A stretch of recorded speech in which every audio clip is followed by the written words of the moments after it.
A warm welcome to another episode of Today's Parent, where we connect you with experts and provide you with information to make your parenting journey a bit more awesome. Today, we are talking about fatherhood, and we want to share tips with you on how you can be an awesome dad. In studio today, we have an expert, Mwangera Mutiga, who runs a platform called Papa Bear Kenya.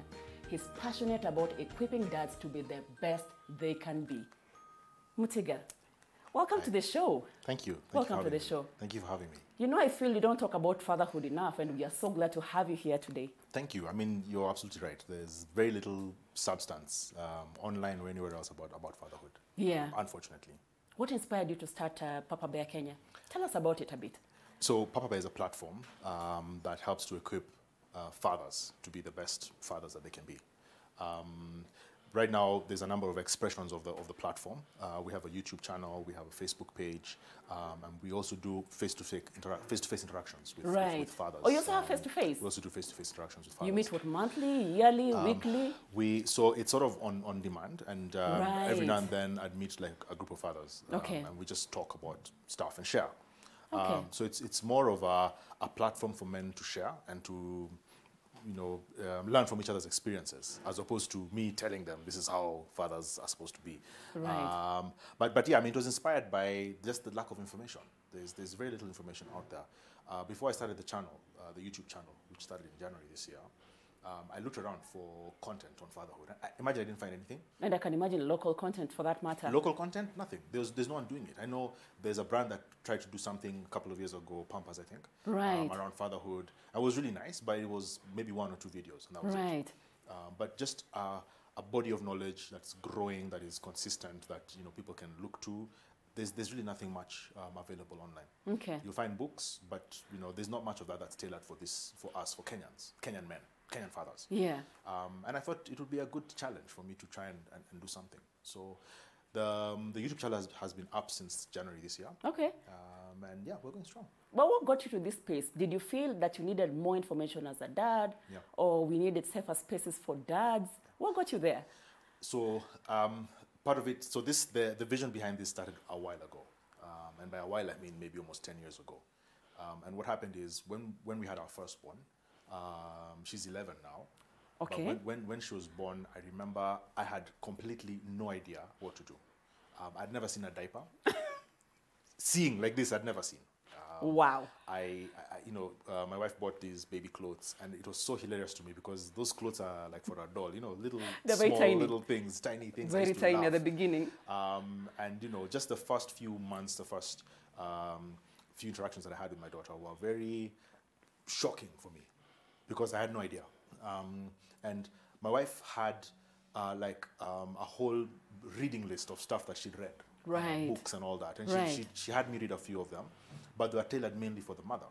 This is how you prepare, this is breastfeeding, this is this. So it was very tailored towards the mother, very little to do with dads. That's true. And I felt lost. I felt like, I don't know what to do, There's no one I can talk to. There's no place I can go and read something specifically about dads. I have all these emotions going on in my head about the future, about this little person who's going to be my responsibility. And I had no idea. I had no way to look for information. So back in the day, yes. Think about my own dad. Yeah. Dads were very hands-off. True. One time, my mom was on maternity. She was at the hospital. Yeah. And she was left to take care of the kids. And the one thing he needed to do was to make a meal for us guys. I cannot forget that image of him and his brother yes. closing the curtain yes. for them to make ugali, because they could not imagine anybody seeing them make ugali. So it was a man thing that you can't be seen in the kitchen. How? That was the issue. You cannot be seen in the kitchen. How has that changed today? It's very interesting that you say that, Christine, because the truth is that we, as men, we grew up with fathers who were like that. Now, I think I'm a bit unique in the sense that my dad was very hands-on. Yeah, I mean, he wasn't. Wow, that's different. Not kitchen stuff. Yeah, but as he was engaged. He was part of every day. He would be there. He would look at our books and all that stuff. So he was a bit different. But I get the dynamic that you're talking about, because we've grown up in a space where, as a man, there's a certain way you're supposed to behave. There's certain things you're supposed to do. There's certain things that you cannot do. And so here you are, getting into this age where the expectation is completely different. Your wife is not going to let you just sit there and wait for the news that you have a boy. I mean, she's not going to want that. She's going to want you right there with her. Yeah. And it's confusing for guys because I don't know how men are supposed to behave. That's not how I was brought up. But this is the expectation. It's a different world. It's a different space to be in. And that's what makes it confusing because as a guy, you have a frame of reference based on what you grew up seeing, and then you have a reality that's very different. And that's difficult for guys to reconcile. What do you think worked for, the old school dads that the new dads can adopt from the old school guys? Yeah.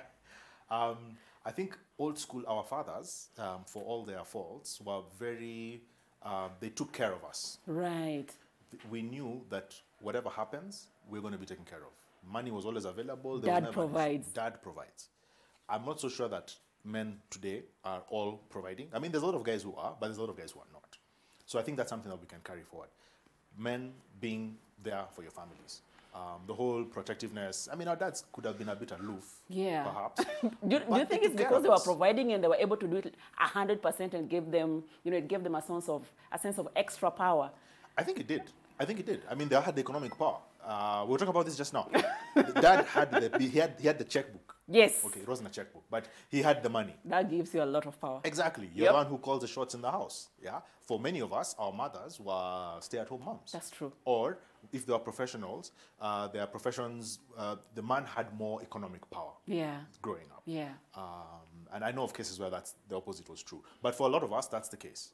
And so because you have economic power, you pretty much call the shots. You do whatever you want. Right. And there's some guys who would do the right thing and treat their families well. The others who would do the wrong and just, mistreat their families. Yeah. And they're paying for it now, which is another story for another day. But the point is that as men, we were raised in a certain way, and we have to deal with different realities now that we are raising children in our day and age, in our reality. And what are the realities right now? Being a modern dad, with everything that is happening right now, technology, women have advanced in their careers and truly progressed, and they're sitting at the table making decisions with their own resources. Yes. How are men, how are fathers? Yeah. I just wonder how they're even coping. How do they cope?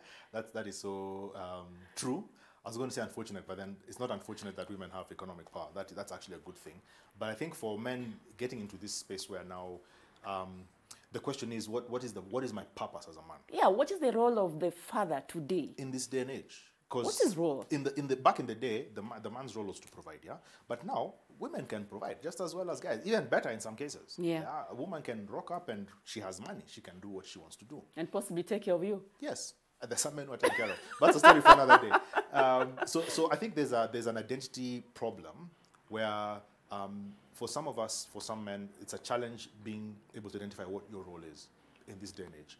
The reality is that the woman can, and often does, operate without you, without your help, without needing you.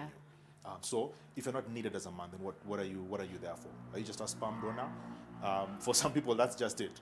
But for a man, there's need for a sense of purpose, a sense of utility, that you're useful, that someone wants you around, someone has some value, gets some value from you. And I think that's part of the challenge as men. We've also grown up in an age where there's a lot of men who've been raised by single mothers. Nothing wrong with single motherhood. But then what happens is, for lack of a male role model to look up to, then there are certain things that you miss out on as a man. Now, some men end up getting it later on in life. Life teaches them hard lessons or whatever. But for a lot of guys, there is a certain way that they see parenting because their frame of reference is, I was raised by one person, a mother. What makes it different? It's different because you don't know what a man is supposed to do. Despite having uncles and other male figures around you, it's unless your uncle lives in the same house with you. Of course not, yeah. It's not going to be easy for you to see what a male role model looks like, You'd have to live with someone to understand how that person lives or how that person operates. And so if you've grown up your whole adult life or your whole childhood without a man in the house, then there's a certain way that you view manhood, which is deficient in a sense. It's like there's something that you've not seen. And so the man comes into the family or he's raising a family with that frame of reference. So to him, the woman is sort of the one who makes all the decisions, calls all the shots.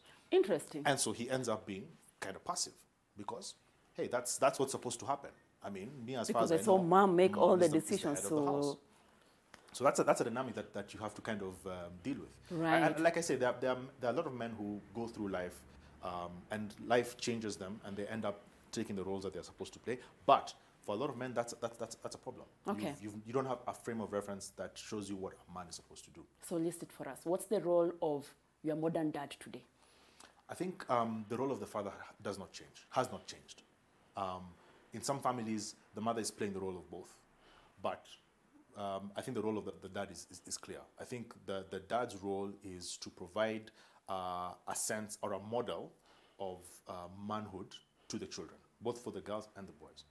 Okay. For the girl, they say that your father is your first love. Absolutely. They talk about daddy's girls and all. So your dad is to you is like a superhero. He's the one who shows you what a man is supposed to be like. Same for the boys. That the boy needs to look up to his dad and say, that's what I want to be when I grow up. Right. Now, I think the role of the man is to provide unique experiences to their children. And I'm talking about heterosexual, typical man-woman family. Right. It's not always the case, but in a situation where you have both parents in the picture, I think the man's role is to provide obviously financial cover where necessary, where relevant. In some cases, it's the other way around, but I think that's partly man's role to provide. Partly or should be? It should be man's role to provide. 100%, 50%, 80%? I think it needs to be seen. He needs to be seen to be providing. Right. Now, how that works, how that looks to the kids, it needs to look like the man is providing. You might have a different arrangement between the two of you. But it needs to look that like the man is the one providing. Yes, I think that's important. And that people will disagree with me. But I think it's important that the man is seen to be the one providing. Or at least is participating very actively in that process. That's number one. Number two, the man needs to provide values to the children. What kind of values? Good values that will help them in life, that will help them develop convictions. Yeah? I'm getting technical now. You see, the thing about convictions, think about convictions as things that come from the inside out. It's what you believe inside. Like the value system, what it like shows. a good value system. A good value system. And a value system, one that comes from the inside, does not depend on what's happening around you. Right. So let me give you an example. If you're driving around down the bypass and you hear someone saying, there are no police, you can do 200 if you wanted to. A value system, a conviction would say, it's not safe to do 200 on the highway, no matter how hot my car is. I'm going to stick to 100 because it's safe. And it's the right thing to do. It's the right thing to do. And it's the right thing to do. Now, the opposite of that is standards that are imposed on you. So as soon as those standards are not there, then you're free to do whatever you want. And that's the difference between convictions and standard. Right. A conviction comes from the inside, standard comes from the outside, it's imposed on you. So the man's role is to provide convictions or to provide an environment where a child can develop convictions of their own, which are good values, which are helpful for them, which will help them survive, and not just survive, but thrive in life later on. So that's a very important role for the man to do. I'm not saying that mothers can't do that, but I think coming from the father, from the dad, it has that much more power and authority. Right. I think it's also very important for men to provide unique experiences to their children. Because you see, the thing about it is that in life we go through the grind. The stuff that we do every day, it just becomes a routine. You wake up in the morning, you brush your teeth, you shower, whatever. The usual. Go to school. There's a grind. There's something that becomes a rhythm as you go along. I think it's important that men provide a uniqueness or a change to that grind, which is associated with them. So what new experience can they go through, which would be a teaching lesson for those children, but it's coming from the dad. What examples could you give? Let me give you one from my own life. One of the things that that happens every now and then is that we go for walks with my kids in the estate. Yeah. Okay. And sometime back, it was in the evening, it was around 6:30. It was getting dark, and we had crickets. Whatever sound they make in the grass, right? And we'd hear them and we'd walk up to them, and they would keep quiet. So my son asked me, okay, what is that? What is that that's making noise? I told him it's a cricket. He says, where is it? I said, it's in the grass. Can you show me? So we go up to where we thought we had the sound, but it goes quiet. And so we got into this whole discussion about insects and different types of insects, and why do crickets make noise at night? Why don't they make noise during the day? What kind of what makes them stop making noise when people come? There's a whole lesson that happened there. Right. Impromptu, it wasn't planned. I hadn't planned to do it and all that, but it is a very unique lesson, and I keep being reminded about that by my son, even several years later. And I think it's important that men play that role, that you're the one who the kids associate with certain unique experiences. That it wasn't something planned, but I went through that with dad, and it was wow, it was amazing. That's if you think about some of the things that you remember about your dad, it's probably stuff that wasn't planned. It's just some random thing that happened. That's true. That's true. And he imparts knowledge and information on you, which informs you for the rest of your life. I think that's part of dad's role. That's true. Yeah. The one thing I'm sure, I'm not a dad, but I'm thinking the one thing that possibly a lot of dads struggle with is presence, a very important P, because like you say, we are on the grind, we are hustling, we have so much to do, time is limited. And then the one important thing we need to do is to spend quality time, like you've emphasized, with our children. Yeah, I think actually, I say this phrase, that there's nothing like quality time, there's just time. Kids don't think about that was a special occasion, that dad is going to do something special with us on Sato. They just think about time. It's just time. You being present is quality time, regardless of what you're doing with them. And I think that so many times as men, we want to do like really big, splashy, impressive, memorable stuff that we forget that you being present is as special to the child as you taking them to Mombasa or to Dubai or doing something grand. Yeah, that awesome. It's nice. And they'll probably remember that they went to Dubai. But what they'll remember is that we went to Dubai with dad. And even if we had gone to the shop, we had walked to the shop with dad, it would have had the same effect. The moment is what matters. Yes. I hear There's you. nothing like quality time. There's just time. Just spend time with your kids. That's what matters. We're going to take a short break. Okay. And when we come back, I'm sure you'll share more with the dads, overcoming these challenges when it comes to modern fatherhood and more. Sure. In today's episode, we are tackling fatherhood and how fathers can be more present and do a better job. In studio, we have Mwongera Mutiga, who runs Papa Bear Kenya, sharing tips with you, especially if you're watching as a dad. Stay tuned. We'll be right back.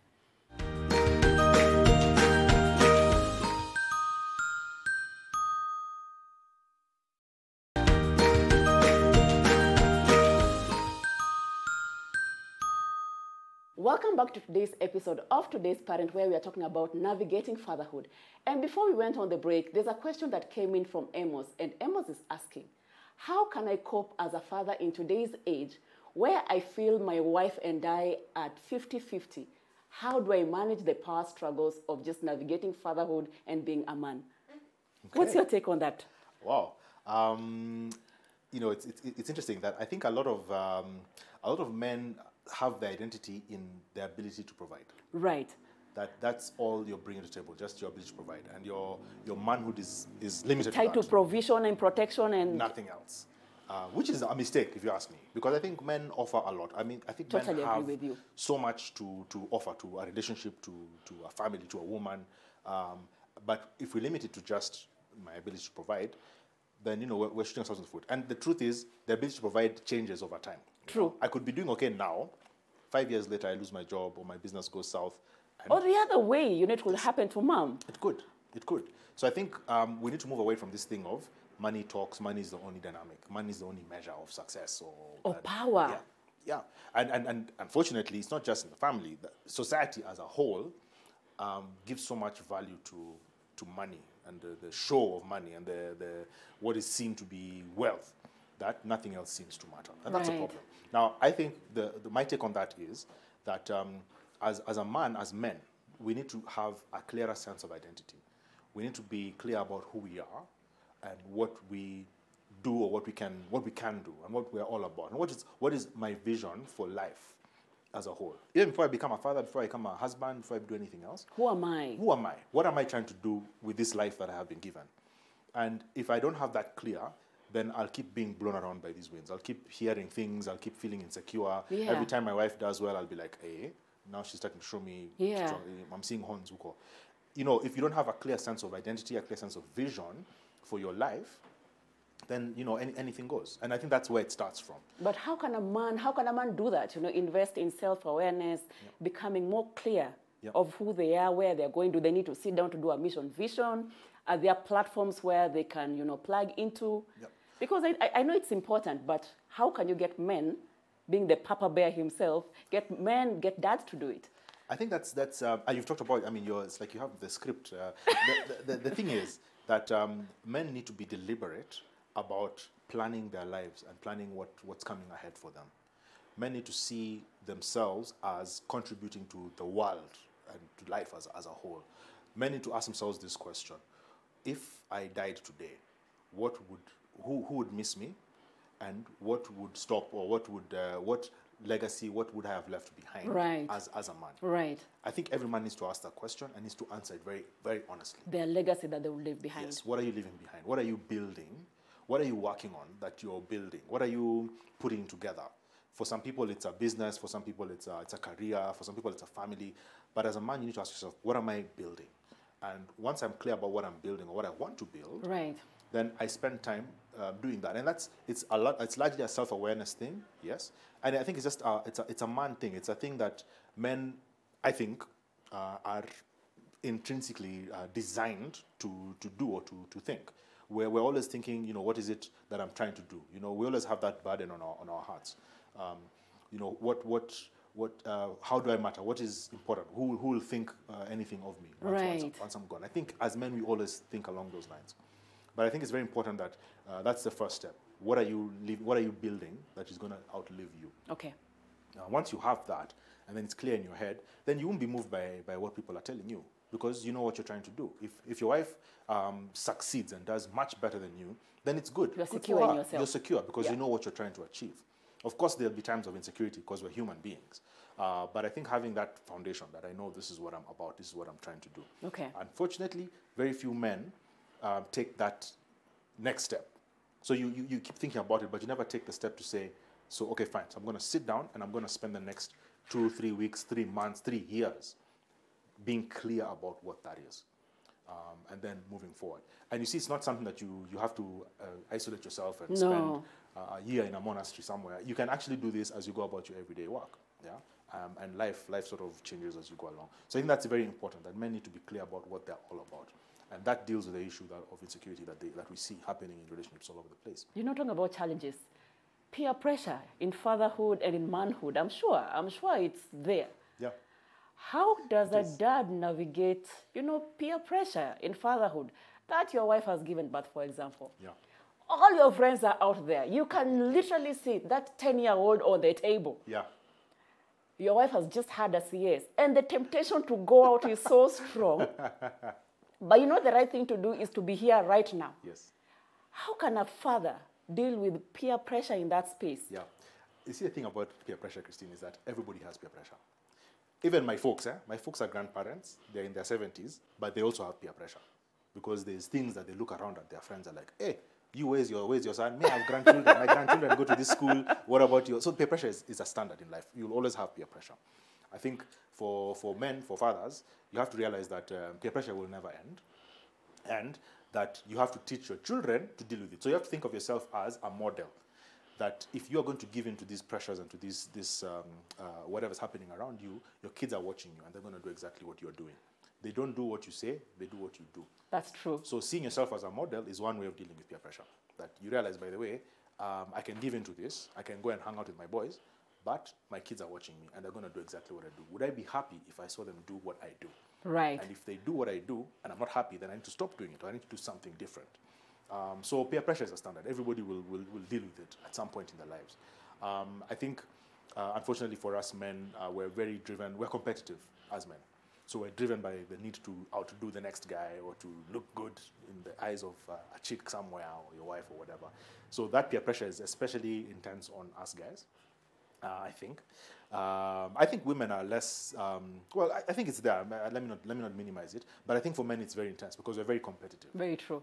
So peer pressure is another issue that we deal with. So I think the way to deal with it is, the people who are watching me are going to do what I do. They're not going to do, I'm not going to tell them, don't do this, and then I go and do it and expect them to do what I've said. Yeah, they'll do exactly what you're doing. Yeah. And even in their own homes. Yes. They said that you can drink a glass of wine and you'll be okay. But your daughter will see you drinking a glass and think, oh, wine, and she'll drink a bottle. So they don't do what you say, they do what you do, and they multiply it because they think, hey, you're doing it, so it's okay. So I think that's one way to deal with peer pressure. All right. So talking about modeling good behavior, now that we have a few minutes to go. Okay. How can somebody be a good father? How do you model, excellent behavior as a dad?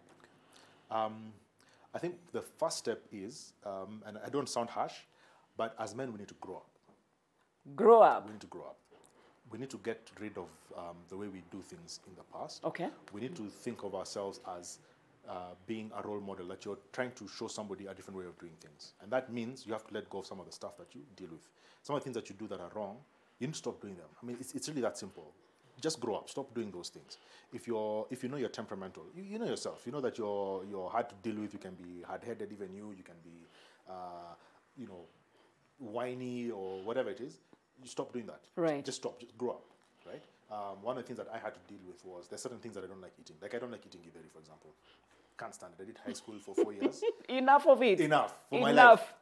Enough. So I swore, the day I get my own house, I will never. ever, done. And then Madame puts it on the timetable. Yes. And she's like, wow, this stuff, you cook it once, it's food for a week. I'm like, man. But so what happens is then now my kids are rejecting certain foods because Daddy doesn't eat Daddy githeri. doesn't Why eat are we stuff. eating it? So, yeah. And I realized I have to grow up, I have to start doing those things which I might think are not comfortable for me, but I have to do them for the sake of these guys. Because if I don't do it for them, then they're going to grow up thinking that life is a certain way and it's not. So I think that's one step. We as men have to change the way we've done things. We have to realize that we are also growing up as adults, and we need to grow up faster for the sake of our kids. Of course. And that's part of how we model our godly behavior. I think we need to change our information-seeking behavior. If something happens to a guy's car, you know what he's going to do? He's going to dig deep. Let me tell you, he will dig deep. He will find that garage in the corner of some godforsaken place which sells that unit that he's looking for. And he will find it. He will find it. He will dig for information, he will find it. Because that car is important to him. And it is important to him. But how about we apply the same to our kids and to our fatherhood? Am I going to dig deep and find out information about an issue? If someone has told me something happening in school, am I going to dig deep and find out information about that? Right. Or am I just going to say it's mom's job? So I think there's a way in which we have to change our information-seeking behavior as men and look for information just as much as we would for any other thing that matters to us. And it's about priorities, Are your children really your priority? And sometimes you say they are, but we don't act it. I think another thing that happens is that as men, we need to be more present. And by present, when we talk about presence already, but it's not just about your physical presence, but it's about being in the moment. And the thing about what some of us do is we engage in presentism. So I'm there. You said you wanted me to be there for dinner. I'm here. Yeah. But you're on your phone the whole time. I'm doing my deals. I'm chatting. It's like I'm reading your mind. And that's the thing. We need to stop being present. Present-ish. Yeah. That physically present, but not present. That's presentism. We're just there because we need to be there physically, but you're not there mentally, emotionally, in any other way. So I think being present, being in the moment, and that doesn't just apply to fatherhood, but in life in general. Yeah, that is true. That's very true. If you're in a meeting or if you're talking to somebody, be present. Listen to what that person is saying and have a genuine conversation. Don't be thinking about the next deal, the next move. What are you going to do after this? Right. Be present. I think that's part of what men need to do and help them go on. And I think that the truth is there's a lot of guys doing their best and they're doing as well as they can, and it's not easy. I'm a dad too. I've been a dad for 11 years, and it's not easy. I'm not an expert. I'm not perfect by any standard. But I'm learning, and there's a lot of stuff that I've learned over the years. Some of it by looking for information, some of it through hard lessons, mistakes that I've made. But I think it's very important that as guys, we are as involved with our kids as possible. Mutiga, yes. We have to come to the end of today's show. Okay. We thank you so much for coming to share. And I know there has to be a dad out there who wants to know how to plug in into Papa Bear, your platform. Yes. How can they find you? So we're on YouTube, we're on Facebook. It's Papa Bear Kenya. Okay. So if you're out there, you want to learn more about fatherhood, just log into Facebook, log into YouTube, Papa Bear Kenya. Like, subscribe. There's a number of videos there. There's quite a bit of content ongoing there. And yeah, let's have the conversation going. Yeah, as we go forward. Thank you so much. Yeah. And wishing you the very best. Thank you. Keep doing what you're doing. Your space is needed. Thank you. Thank you. And with that, we come to the end of today's episode of Today's Parent, where we talked about navigating fatherhood. I hope you found these tips that were shared by Mr. Mwongera Mutiga to be helpful. As a dad, let us be deliberate. Be the best that you can be by taking advantage of now, by being present, so that your kids can be awesome in the future. Build them now by being present and being deliberate. I can't emphasize that enough. I have been your host, Christine Casina. This has been Today's Parent, and it's been a pleasure having you. We've been here in studio at Little Cribs, the home of exciting, durable, and exciting kids furniture. If you're looking for parenting information, go to www.supermamas.co.ke, and we look forward to having you next time.